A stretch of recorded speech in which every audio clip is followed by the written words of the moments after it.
খরচ জোগালো কারা? এই নিয়েই কিন্তু চিন্তিত হয়ে পড়েছেন কেন্দ্রীয় স্বরাষ্ট্রমন্ত্রী অমিত শাহ। স্বাধীনতার পরে হওয়া দেশের সবকটি বড় গণ আন্দোলনে কেন হয়েছিল, আর সেই আন্দোলন চালানোর টাকার যোগান হয়েছিল কোথা থেকে, এই সব কিছু নিয়েই গবেষণাপত্র তৈরির নির্দেশ দিলেন কেন্দ্রীয় স্বরাষ্ট্রমন্ত্রী। সেই তথ্যের ভিত্তিতে এসওপি তৈরির নির্দেশ দিয়েছেন তিনি। সরকার বিরোধী গণবিক্ষোভের জেরে ভারতীয় উপমহাদেশে গত কয়েক বছরে একের পর এক প্রতিবেশী রাষ্ট্রে নির্বাচিত সরকারের পতন ঘটেছে। শ্রীলঙ্কা, বাংলাদেশ ও সর্বশেষ নেপাল, সর্বত্র আপাতভাবে গণবিক্ষোভে স্বতঃস্ফূর্ততা থাকলেও তা হিংসাত্মক চেহারা নিয়েছে। এইসব আন্দোলনের নেপথ্যে কোনো সংগঠিত শক্তির উপস্থিতি নিয়ে ইতিমধ্যেই আন্তর্জাতিক মহলেও চর্চা শুরু হয়েছে। এইসব গণবিক্ষোভের ছবি কেন্দ্রের শাসক দলের পক্ষেও খুব স্বস্তিদায়ক নয়।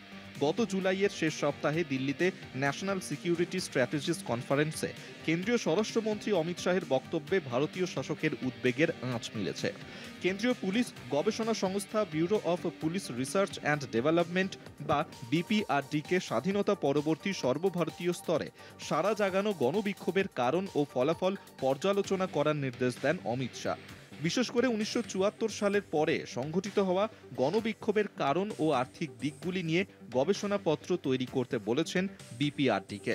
গবেষণালব্ধ তথ্যের ভিত্তিতে গোয়েন্দাদের জন্য একটি এসওপি তৈরির নির্দেশও দিয়েছেন কেন্দ্রীয় স্বরাষ্ট্রমন্ত্রী। অর্থাৎ কলম্বো, ঢাকা অথবা সদ্য ঘটা কাঠমান্ডু কাণ্ডের গণবিক্ষোভ সংগঠিত করার জন্য কে বা কারা অর্থের যোগান দিয়েছে, সেটাই এখন বিজেপির মাথা ব্যথার অন্যতম কারণ বলেই মনে করছে রাজনৈতিক মহল।